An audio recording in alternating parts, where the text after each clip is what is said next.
ग्रहतो जनाः जब मालिकाओं को ध्यान लगाओ माँ मालिक महामाई सर्वशक्ति स्वरूपिणी चतुर्वर्ग स्वयं तस्मानि सिद्धिदा भव अभिग्रम कुर्माले तुम ग्रहणाम दक्षिणे करे जब काले प्रसिद्धम प्रसीद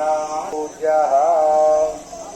हिरण्यगर्भः समवर्तताग्रे भूतस्य जातः पतिरेक आदि सदाधार प्रतिगृह्यताम् यथा चतुर्मुखो ब्रह्मा वेदशास्त्र विशारदः तथा त्वं मम बल्यायज्ञस्मिन् भव ब्रह्मा द्विजोत्तमः नमो ब्रह्मण्यदेवाय गो ब्राह्मणहिताय च जगत् सर्वेभ्यो ब्राह्मणेभ्यो नमो नमः प्रार्थना नमस्कारान् समर्पयामि नमः।